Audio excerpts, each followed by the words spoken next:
Okay, it is Thursday, August 28th. Your Richland County Board of Commissioners are now in session. I'm Commissioner Vero, joined by Commissioners Mears and Banks, Senior Clerk Stacy Crawl, Carl Hunnell's partial upgrade Hayden Gray, and our County Administrator Andrew Keller. I do not believe anyone is in Zoom land.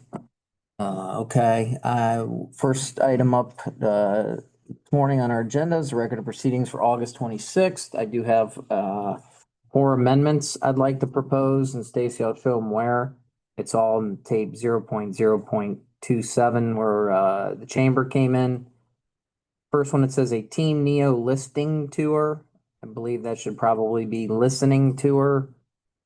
Then further down, it says the CIC and Shelby Foundation have purchased and are renovating buildings.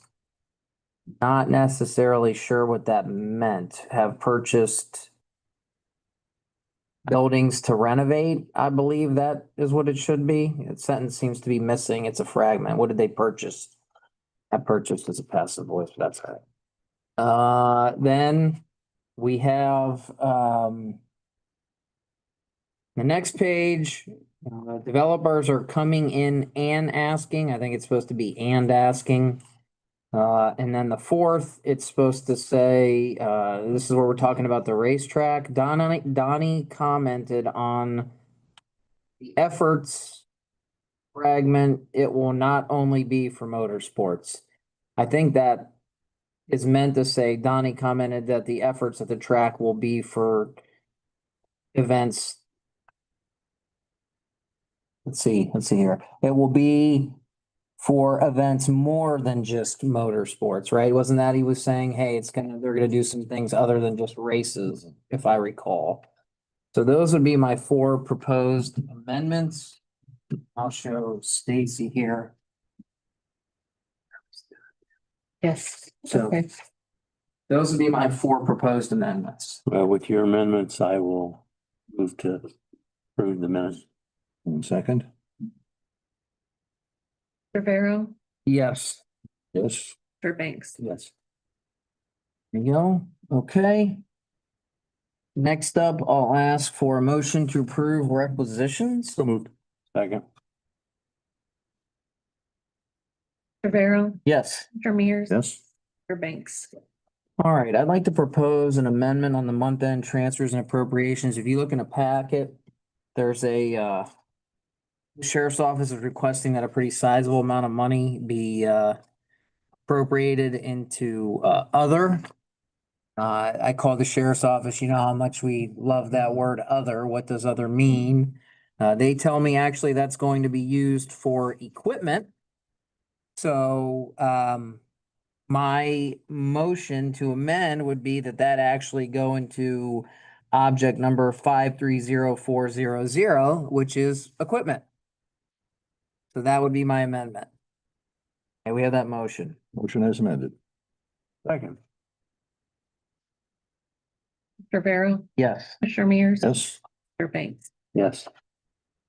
Okay, next up is our standard annual resolution, accepting the amounts and rates as determined by the Budget Commission. This is just for our tax levies.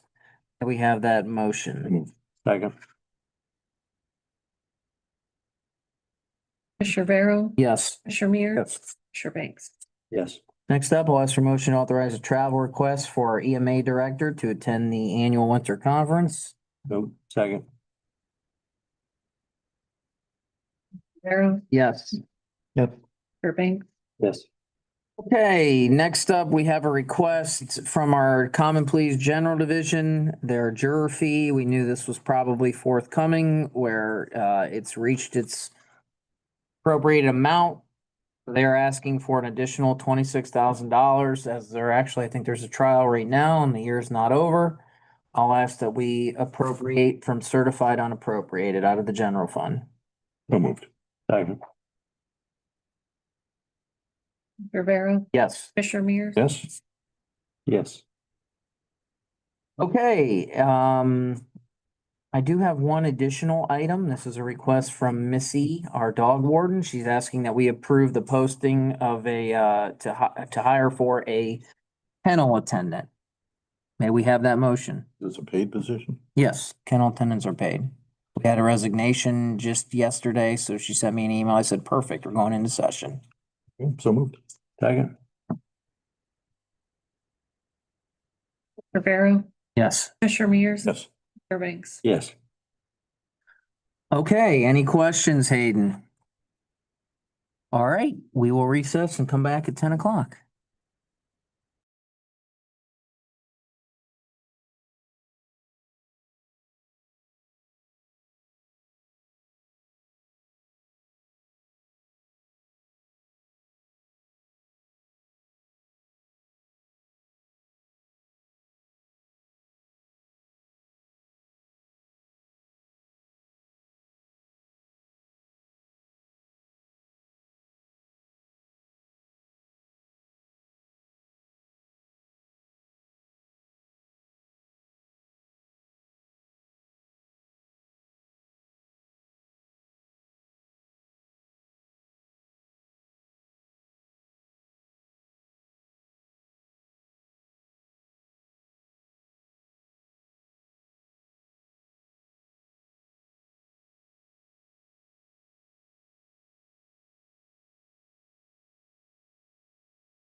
Got married on your 11th birthday. Great. Thank you. Appreciate that. Happy anniversary then. Okay, it is 10 a.m. and we are back in session, joined by a whole host of people here. But we do want to give a special shout out. One of those people is our auditor, Pat Dropsy. It's a special day today. I believe he turns, what is it? How old are you today? It's your 8. I believe it's 48 plus 40 would be the actual years he is. So this is what, all kidding aside, your last year in his 60s for Pat Dropsy. Child of the six. And to think, he spent his last year of the 60s and Carolina didn't even beat Duke once. So that's a horrible way to go out in your 60s. But Okay, Notre Dame, we own them. get in line. So here, introduce ourselves, guests, though. Please introduce yourselves. I'm Laura from the County Auditor's Office. I'm Ashley from the County Auditor's Office. Management. And we are here to talk about more training videos because in today's day and age, we can never have enough training videos. So listen, take it away, Jenny. Tell us what videos we have to watch. Okay, this one is only 25 minutes and you get a certificate afterwards. The Auditor of State's office has put out a training video to accompany their security checklist. So this was recommended by Corsa. It's part of our incentive program. It's good practice. I wouldn't recommend it if it wasn't good practice. Tony loves being in training anyway. Love it. So we've seen the checklist. If you guys need copies, I have I've already taken the video. I have, three. have two. Look at that. All three. Commissioners were leaders in that. I appreciate that. Having said that, I'm requesting that you guys adopt the checklist and approve the memo go out to employees. Motion to approve. second. Before you, Well, now we have some conversation. Go ahead. before you go any further, we'd like a memo change. I just want to make sure, I just have a question because I'm confused because there was two different verbiages. Oh, yeah, there is a question we have, of course, that he's answered. Yes. So I'm not sure. So one part I read that was requiring training for all employees, but then in another part it read that it was just anybody who has access to Munis. So I wanted to make And sure there's a third one that says purchase orders, that does purchase orders, in requisition requisitions, and payroll. payroll. So after Andrew spoke with Pat, that's where the final version came out that required it of anybody who has access to Munis. Okay, do we have that in writing? That's That's the most recent. The most memo recent. that was Circulated on our thread, but it sounds like there's one more technical change that you would like. Yeah, but what I mean is, if Corsa is requiring this, we want to make sure we do it right for the county's incentive program. So I want to know exactly what Corsa says as far as who has to do it. anybody We have a who, lot of people that are part of Munis that don't have anything to do with payroll. exactly. And don't have nothing anything to do with purchase order and nothing to do with. That's us. Yeah. You have purchase orders, you have to do it, because you approve purchase orders. I already did it. I know you did. Right. It was awesome. Commissioners approve purchase orders. That's We- what and we've all- And that's the only reason why I just wanted to be more specific, like how Yeah, that's it's what we writing. want to know, is Corsa. exactly to make sure we get everybody that Corsa's requiring us to get. Sure. So Corsa only required anybody who approves requisitions or Enters or approves requisitions or payroll into Munis. Because That's it, course's minimum requirement, right. but after Pat and I spoke, I think what Pat indicated is it would be much easier to do verification if we apply it to all munis. So that's fine. We just want to do it the right way. We're good with either way too, then. For you, then it's above Mhm. courses. Richland goes above and beyond what's required. Okay. So this is gonna be modified. Well, No, I think that this, We want to modify on that is we want to get rid of the email address, you know, the departments. The print, the certificates, and everything to us. we don't want them in email. You know, 400 emails. Yeah. You want I think certificates. 400, yes. That's all the- It's your email, Johnny. You get the 400. For every year, we do a checklist of who is who's able to be into payroll, enter payroll, approve payroll, same thing with requisitions, POs. We do this every year because it does change sometimes.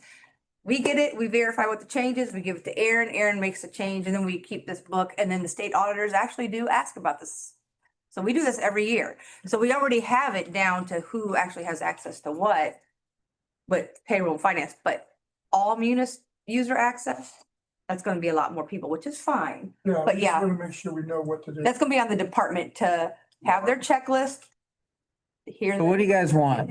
And then they're gonna. All Munis users to be safe? What do, Is there an easy way for you guys to refine it to just those folks that are entering in requisitions and payroll, or is it better to do It's munis-wide? whatever really is the best, whatever course is requiring.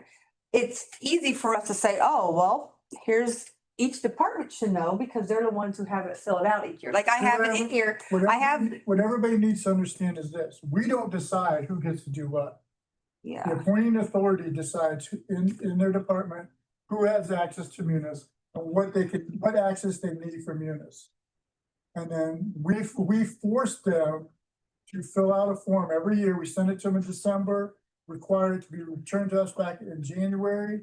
And it tells us who in their office can do A, B, C, and D when it comes to munis. okay. And that's the binder she has. So, to me, it would not stand to reason that someone who has basic munis level to maybe enter addresses and names should have to take this. Okay? But if that makes it more difficult identifying who and what, then make it all munis. So my question stands is what is easier? And if Corsa is only requiring that it's people who have access to entering requisitions, purchase orders. well, There- right. Well, if it But would, I was under the impression this was already sorted out. I thought it was as well. Courses verb, What's the problem here? it's me because I questioned it. Was this. We have multiple people who do stuff in Munis that's read only. Right. The auditor state's office is read only. The accountant. Well, I would love to make them do the training. Maybe, I would enjoy that, okay? I'll go right up there right now and say, you guys gotta do the training. I don't want to. Well, they're not county employees though, Patrick. Yeah, that's fine, that's what. Well, we're I trying to- just, what we're trying to. I asked Pat, that's why I questioned it, only because Andrew, what should we do? letter, and then the first letter actually matches an email. And then And- there's a second letter, so I just wanted to make sure I know what I'm supposed to, that's all. We started It's fair. with. It's rolling the end of the most year. requirements. Okay, The concern Right. was it's going to be a little bit clunky for the auditor's office to actually verify compliance when we're refining it to requisition authority. So that's when we moved to Munis access generally. I'm fine with Munis access, but again, I feel I'm not in a position to judge what's gonna be easiest for you, Laura, and for you guys as you process the verifications. Honestly, I feel if it's only people who are doing requisitions and POs, it's easy for us because the departments should know because they're the ones who fill out the paper for us every year saying who has access. Let's just use the commissioner's office as. So we get back Stacy's packet from the commissioner's office of the certificates of who did the video. They should match who has access for requisitions and invoice, which is Heather Toman, Melinda Hoffbauer, now we're gonna go to requisitions and invoices, different than what we, requisitions and POs, entering, I mean, And that's what we're payroll. talking about. okay, Payroll. I mean, approving, entering and approving. Right, right. we have, here, we also have Now we're just gonna do that? authorized invoice and requisition approvers, Rachel, Jennifer, and Melinda. So like, I'm just using commissioners as a, so if they send up a packet, Ashley's gonna go through, okay, here's Rachel's, oh, wait, we don't. They have everybody's certificate, but Jenny Phelps, I'm just gonna say. Right. Then she's gonna say, okay, like we know, Let's just keep it with Munis for now and see how, all Munis, for now. okay, we can do Let's that. just do that. We've already have the letter. okay. I think it's gonna be, that way there's no, hey, do you have access to Munis? Yes. Did you do the training? And if Yeah. change mid-year All right. and Yeah, the training's already done. Yeah, let's try that. And if we need to tweak it, we can tweak it. Absolutely. And so it's just gonna be like everybody who does know, but Everybody. If you got Munis, they'll need to, cause let's have everyone sharing the pain of training. okay, that's fine. So we're not actually approving this document. We're going to approve a modified document. No, it's No. like this is the one. That's the one we're going with. Tell them to print it. You have to change the. Oh, yes, you're right. Sorry. Yeah, It says who enters or approve requisitions or We're payroll. changing that to Munis. We're changing Yes. document. So it's not being emailed to finance, I think is where. Yeah, the department's gonna Yeah. print out their own stuff. We're Right. not doing that. All right, Stacy, call the vote. Commissioner Farrow, Yes. Commissioner Mears. Yes. Commissioner Banks. Yes. Okay. That was a riveting 10-minute discussion on more training. Sorry. All right, seeing no further business. I did pass yesterday. Took it. You passed, you're good. Yeah, Thank you, appreciate it. right. Oh, yeah, you That's have your fine. certificate Jenny? set. And I will get. I already sent my certificates. That is not true. All right, we're, You know, it, Print it. now, it is included